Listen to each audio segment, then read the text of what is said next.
윤 대통령 측 보석 청구 주장 하나하나 살펴봅니다. 윤 대통령 측이 내란 혐의를 부정하며 보석을 청구할 계획인데 이 주장이 과연 타당할까요? 하나하나 따져보겠습니다. 팩트체크 들어갑니다. 1. 계엄이 어떻게 내란이 될 수 있느냐? 헌법에 따른 계엄 선포와 내란죄는 다릅니다. 단순히 계엄을 선포했다고 내란죄가 되는 것이 아니라 헌정을 파괴할 목적으로 군과 경찰을 동원하고 국회를 무력화하려는 시도가 있었는지가 핵심입니다. 이번 사건에서는 국회를 통제하려는 정황과 국방체안기관의 개입이 드러났고 이를 근거로 내란 혐의가 적용된 것입니다. 유혈 사태가 없었다고 내란이 아니라고 할 수 없습니다. 2. 헌법상 권한으로 계엄을 선포했을 뿐이다. 헌법에 규정된 계엄권도 남용하면 위법이 됩니다. 형식적 요건과 실질적 요건에 합당해야만 합니다. 계엄은 국가 비상사태에서만 가능하며 국민의 기본권을 침해할 수 없고 국회를 장악하는 도구로 사용할 수 없습니다. 윤 대통령이 계엄령을 선포한 이후 국회를 통제하려 했다는 정황이 드러났기 때문에 위헌, 위법적인 계엄권 행사라는 지적을 받는 것입니다. 헌법상 권한이라는 주장만으로 정당화될 수 없습니다. 3. 탄핵심판과 형사재판 방어권 보장을 위해 보석이 필요하다. 보석은 도주 우려와 증거인멸 우려가 없을 때 인정됩니다.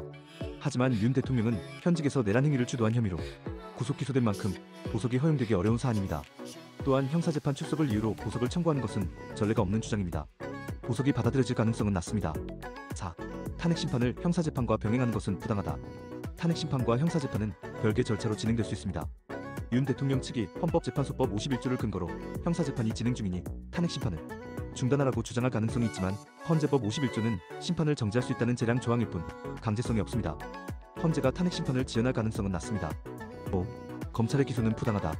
검찰은 내란 혐의만 먼저 기소하고 탄핵 인용 후 직권남용 혐의를 추가 기소할 가능성이 있습니다.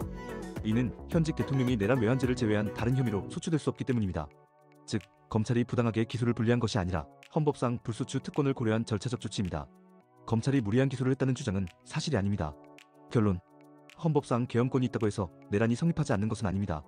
보석이 허용될 가능성은 낮고 탄핵심판과 형사재판 병행도 문제되지 않습니다. 검찰 기소 절차는 헌법상 불소추 특권을 고려한 합리적 조치입니다. 결국 윤 대통령 측 주장은 법리적으로 타당성이 부족한 주장에 불과합니다. 여러분은 어떻게 생각하시나요? 댓글로 의견 남겨주세요. 영상이 도움되셨다면 구독과 좋아요